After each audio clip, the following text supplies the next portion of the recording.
Good morning, everyone. So, as you know, our chapter nuclei is going on, and the topic on which we are is the last topic. Nuclear energy levels को हमने explain कर लिया था और उसके बाद हमें study करना है न्यूक्लियर स्टेबिलिटी एंड अनस्टेबिलिटी, और उसके बाद आपका ये जो चैप्टर है वो फिनिश होने वाला है, and then we have to start the next chapter, that is electronic devices. तो लास्ट चैप्टर है, वो चैप्टर अब शॉर्ट भी हो गया है पहले के कंपैरिजन में। तो न्यूक्लियर एनर्जी लेवल्स के बारे में कल मैंने आपको बताया था कि ये जो टॉपिक है, ये टॉपिक डायरेक्ट एग्ज़ाम में नहीं आता। कुछ ऐसे टॉपिक्स हैं जो एग्ज़ाम में आपसे डायरेक्ट नहीं पूछे जाएंगे, बल्कि क्या होता है कि उनसे कहीं से कोई रीजनिंग, कोई कॉन्सेप्चुअल क्वेश्चन निकल कर आता है। तो ऐसे टॉपिक जिनसे जहाँ तक चांसेस है कि आपका क्वेश्चन आ सकता है, कुछ भी पूछा जा सकता है, so those all the topics you have to write in the notebook. ठीक है।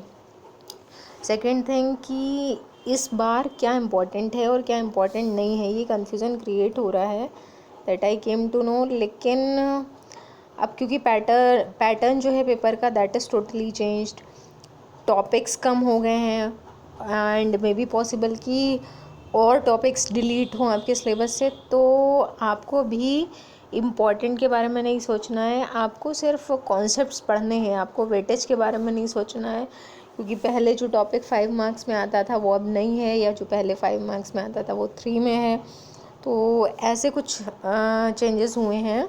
तो आपको क्या करना है, कॉन्सेप्ट्स पे फोकस करना है। आप कॉन्सेप्ट पढ़िए बस कि इसका मतलब ये है। अब ये कितने भी मार्क्स में आए तो उसके अकॉर्डिंग आपको लिखना होगा।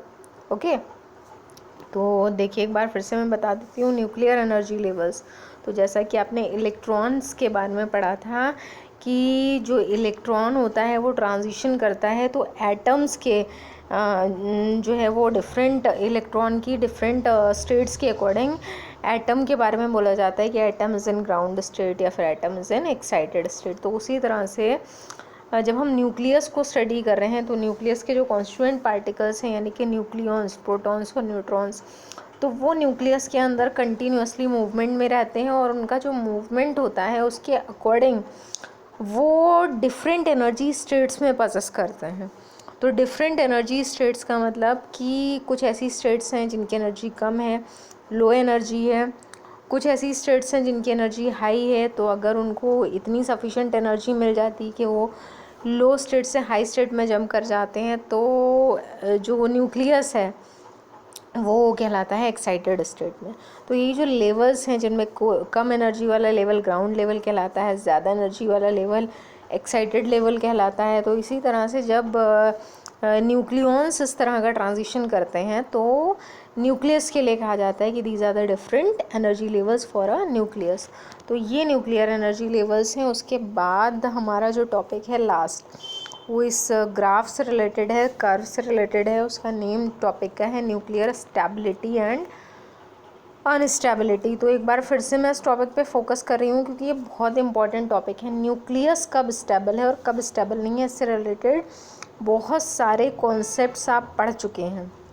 न्यूक्लियस की स्टेबिलिटी सबसे पहले इस बात पर डिपेंड करती है कि न्यूक्लियस के पास जो न्यूक्लियॉन्स हैं, जो नंबर ऑफ़ न्यूट्रॉन्स हैं वो कितने हैं, उसका मास नंबर कितना है।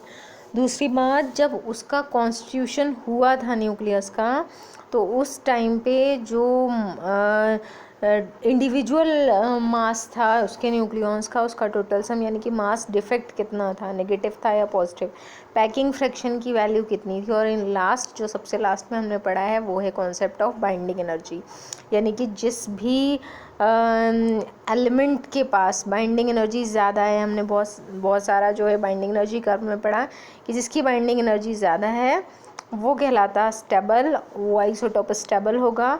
उसकी बाइंडिंग एनर्जी कम है वो अनस्टेबल होगा। तो स्टेबल और unstable that totally depends on nucleus, वो न्यूक्लियस पे डिपेंड करता है, क्योंकि न्यूक्लियस अगर अनस्टेबल है तो आगे जाकर वो स्प्लिट हो जाता है नंबर ऑफ़ न्यूक्लियाई में, और अगर अनस्टेबल है कम मास नंबर वाला, तो वो कंबाइन होकर फ्यूज़ होकर नंबर ऑफ़ न्यूक्लियाई एक दूसरे न्यूक्लियस में जो ज़्यादा मास का उसमें कन्वर्ट हो सकते हैं। तो स्टेबिलिटी और अनस्टेबिलिटी से रिलेटेड जो कॉन्सेप्ट्स थे उनमें अब फिर से एक बार हम देख लेते हैं कि नंबर ऑफ़ न्यूट्रॉन्स और नंबर ऑफ़ प्रोटॉन्स, क्योंकि आप देख रहे हैं कि मास नंबर किस बात पर डिपेंड करता है, नंबर ऑफ़ न्यूक्लियॉन्स, कितने न्यूक्लियॉन्स हैं उस न्यूक्लियस के पास। तो कितने न्यूक्लियॉन्स हैं इसमें इस बात का भी रोल होता है कि वो जो न्यूक्लियॉन्स हैं उनमें नंबर ऑफ़ न्यूट्रॉन्स ज़्यादा है या नंबर ऑफ़ प्रोटॉन्स ज़्यादा हैं, या दोनों इक्वल हैं, किन कंडीशंस में स्टेबल रहेगा। तो आपको पता है कि number of protons positive particle हैं और पॉजिटिव चार्ज की वजह से जो न्यूक्लियर फोर्स है उसके साथ साथ यहाँ पर कोलम्बिक रिपल्जन भी एक्ट करने लगता है, उसकी वजह से भी कभी कभी स्टेबिलिटी डिक्रीज़ होने लगती है। अगर नंबर ऑफ़ न्यूट्रॉन्स इंक्रीज़ हो जाते हैं तो मास को ज़्यादा कंट्रीब्यूट करते हैं, न्यूक्लियस का मास ज़्यादा बढ़ता है, क्योंकि आपको पता है न्यूट्रॉन का मास थोड़ा सा ज़्यादा होता है प्रोटॉन के मास से। तो किस तरह से स्टेबिलिटी को अटेन किया जा सकता है, तो सबसे पहले आपको nuclear stability and unstability heading के बाद थोड़ा सा इसको एलैबोरेट करना है। Stable nucleus maintain its constitution all the time, तो ये तो क्लियर है कि हमेशा उसका कॉन्स्टिट्यूशन बना रहना चाहिए, उसके जो न्यूक्लियॉन्स हैं वो गैदर्ड रहना चाहिए, स्ट्रॉन्ग फोर्स से एक दूसरे से अटैच्ड रहना चाहिए। और अनस्टेबल जितने भी न्यूक्लियाई हैं वो आपको पता है ये फिनोमेना आगे था रेडियो एक्टिविटी कि अनस्टेबल न्यूक्लियाई, और यहाँ पर आपको लिखना स्पॉन्टेनियसली, ये एंड नहीं लिखना है, and unstable nuclei spontaneously emits a particle and transform itself in new nucleoid. तो आपको पता है कि जो अनस्टेबल हैं वो उनको स्टेबिलिटी में लाने के लिए वो अपने अंदर से कुछ स्पेशल पार्टिकल्स को एमिट करते रहते हैं, और ये पार्टिकल्स ही अल्फ़ा, बीटा और गामा रेज कहलाते हैं। और जब वो इनको एमिट कर देता है तो इनको एमिट करने के बाद उसके मास नंबर में चेंज आता है, उसके मास नंबर में भी चेंज आता है, उसके एटॉमिक नंबर में भी चेंज आता है, और वो दूसरे न्यूक्लियाइड में कन्वर्ट हो जाता है, दूसरे एलिमेंट में कन्वर्ट हो जाता है, और वो स्टेबिलिटी को अटेन कर लेता है। और जब तक वो एमिट करता रहता है इन पार्टिकल्स को, जब तक वो स्टेबिलिटी को अटेन नहीं कर लेता है।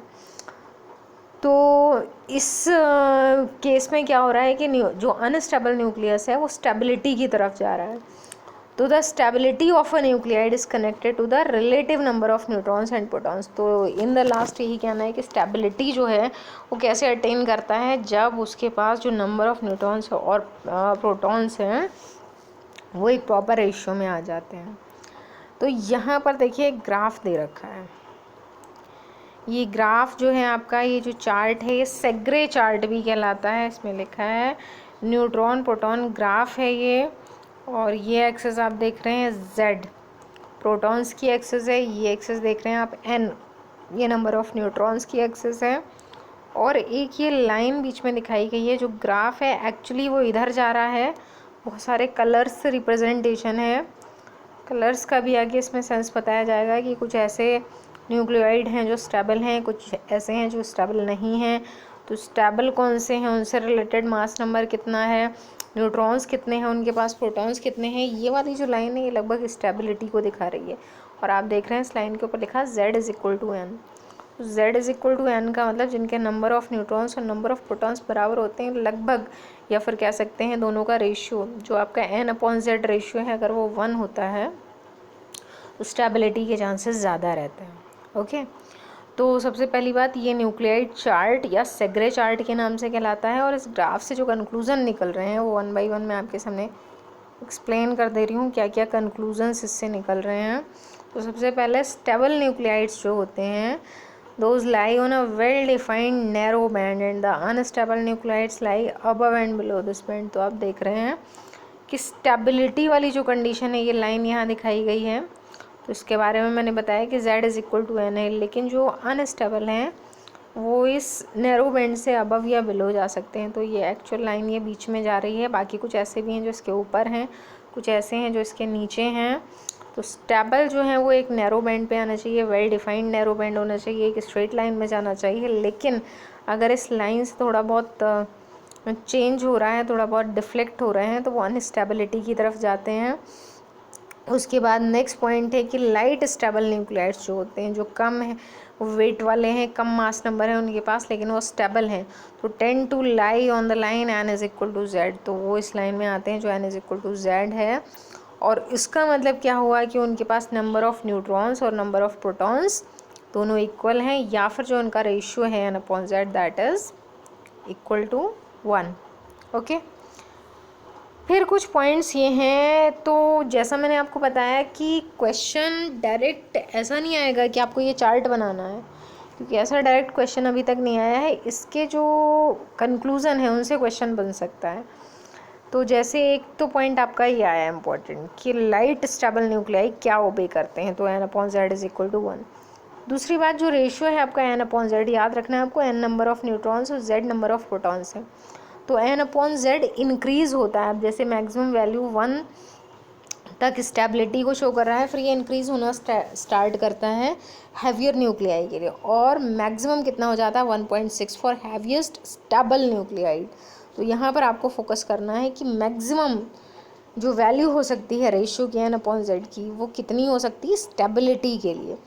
तो हैवीएस्ट लिखा है जो न्यूक्लियाइड है और जो स्टेबल भी है, तो उसके लिए वैल्यू कितनी है 1.6। इसके बाद अगर ये वैल्यू इंक्रीज़ होती है तो इसका मतलब ये है कि वो जो न्यूक्लियाइड है दैट विल शो अनस्टेबिलिटी। उसके बाद जो हैवियर न्यूक्लियाई हैं, अब आप ये देख रहे हैं ये जो रेशियो है, तो रेशियो की वैल्यू कब किस कंडीशन में बढ़ेगी। तो ये तो क्लियर है कि नंबर ऑफ़ न्यूट्रॉन्स अगर इंक्रीज़ हो जाते हैं नंबर ऑफ़ प्रोटॉन्स से, तो आगे जाकर वो स्टेबिलिटी शो कर रहा है 1.6 तक, और उसके बाद अगर ऐसा होता है रेशियो बढ़ जाता है, n की वैल्यू नंबर ऑफ़ न्यूट्रॉन्स ज़्यादा हैं या नंबर ऑफ़ प्रोटॉन्स कम हो जा रहे हैं, अनस्टेबिलिटी शो कर रहा है, क्योंकि वही रीज़न है इसका कि नंबर ऑफ़ न्यूट्रॉन्स इंक्रीज़ होंगे, मास को ज़्यादा कंट्रीब्यूट करेगा तो बाइंडिंग एनर्जी कम हो जाएगी। लेकिन एक और चीज़ है कि जितने भी हैवी न्यूक्लियस हैं, अगर प्रोटॉन नंबर उनमें इंक्रीज़ हो जाता है, प्रोटॉन नंबर बिकम्स लार्ज, तो प्रोटॉन रिपल्जन्स आर हाईली इफेक्टिव। तो जैसा मैंने आपको बताया था कि प्रोटॉन के बीच में जो रिपल्जन होगा that will also affect this.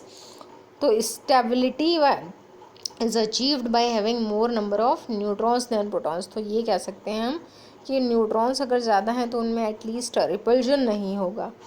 तो एक तो कंडीशन ये है। नेक्स्ट है आपकी कि ग्राफ ये भी शो कर रहा है कि there are no stable nuclei for z is greater than 83। तो ये भी कह सकते हैं आप कि z की वैल्यू अगर 83 से ज़्यादा हो जाती है, अगर प्रोटॉन्स जो हैं नंबर ऑफ़ प्रोटॉन्स 83 से ज़्यादा हैं, तो स्टेबल न्यूक्लियाई नहीं मिलेगा। हैवीएस्ट स्टेबल न्यूक्लियाइड जो है उसके लिए लिखा है यहाँ पर कि 83 Bi 209। इसका मतलब 83 जो है वो बिस्मथ के पास में प्रोटॉन है, तो इतने ही प्रोटॉन तक स्टेबिलिटी को रखा जा सकता है। और उसके बाद अगर प्रोटॉन्स इंक्रीज़ होने क्या होगा, प्रोटॉन के बीच का रिपल्जन इंक्रीज़ होगा और तब स्टेबिलिटी को अटेन नहीं किया जा सकता। उसके बाद एक और कंडीशन है, ये न्यूक्लियाइड्स लिखा है, the nuclides having even protons and even neutrons. Important point है, एक पॉइंट आपको याद रखना है कि ऐसा भी होता है जिसमें इवन नंबर ऑफ़ प्रोटॉन्स और इवन नंबर ऑफ़ न्यूट्रॉन्स हैं, उनके चांसेस ज़्यादा होते हैं स्टेबल होने के। तो लगभग 60% ऐसा है, जितने भी नॉन न्यूक्लियाइड्स हैं उनमें 60% ऐसे हैं जिनमें नंबर ऑफ़ न्यूट्रॉन्स और नंबर ऑफ़ प्रोटॉन्स दोनों कैसे थे, इवन नंबर, और वो स्टेबल थे। लेकिन कुछ ऐसे भी हैं जिनमें ऑड नंबर ऑफ़ न्यूट्रॉन्स और प्रोटॉन्स भी होते हैं, ऑड ऑड पेयर कहलाता है, और वो स्टेबल पाए जाते हैं। कुछ 3 ऐसे एग्जांपल्स हैं, बट हम अगर एक एवरेज निकालते हैं तो ऑन एन एवरेज 60% हमें ऐसे केसेस मिलते हैं जिनमें इवन नंबर ऑफ़ प्रोटॉन्स और न्यूट्रॉन्स से स्टेबिलिटी को अटेन किया गया। तो देखा आपने, इतने पॉइंट्स जो हैं, इन पॉइंट्स में आपको क्या करना है, इन पॉइंट्स को आपको रिवाइज़ करना है जस्ट लाइक दिस, कि अगर ये एग्ज़ाम में आ जाते हैं आपके conceptual reasoning type of questions बनकर, तो आपको यहाँ से आंसर देना है। और इन पॉइंट्स को स्टडी करने के लिए ही ग्राफ की इम्पोर्टेंस है। अदरवाइज़ ये क्वेश्चन अभी तक आपका सेग्रे चार्ट के नाम से या न्यूक्लियाइड चार्ट के नाम से नहीं आया है। तो ये चार्ट आपको अभी तो नोटबुक में बनाना है, लेकिन ऐसा नहीं करना है कि एग्ज़ाम के लिए इसकी प्रैक्टिस करनी है। यहाँ मैंने इस चैप्टर में सारे वो टॉपिक्स कवर अप कर दिए हैं जो टॉपिक्स भले ही डिलीटेड पोर्शन में है, लेकिन वहाँ से आपका क्वेश्चन बन सकता है, नो प्रॉब्लम एट ऑल। तो आपका ये चैप्टर कंप्लीट हो चुका है, चैप्टर कवर अप हो चुका है। अब हमें चैप्टर स्टार्ट करना है इलेक्ट्रॉनिक डिवाइसेस। तो बेटर होगा एक बार आप खुद से चैप्टर देखें कि इलेक्ट्रॉनिक डिवाइसेस में क्या था, क्योंकि उसकी स्टार्टिंग आपका चाहे न्यूक्लियाई चैप्टर हो या आपका एटम्स चैप्टर हो, डुअल नेचर हो, और लास्ट में इलेक्ट्रॉनिक डिवाइसेस, ये सारे चैप्टर एक दूसरे से कंबाइंड है। तो जब तक आपकी इन पे कमांड होती, क्योंकि इलेक्ट्रॉन का मोशन, कंडक्टर, इंसुलेटर, सेमीकंडक्टर, ये सब कुछ आपको पढ़ना है इलेक्ट्रॉनिक डिवाइसेस में। तो एक बार थोड़ा सा एक चैप्टर और दूसरे चैप्टर के बीच में रिलेशन को समझने के लिए जो प्रीवियस चैप्टर है उसको अच्छे से प्रिपेयर कर लें। Okay, so on the next turn we are going to start electronic devices.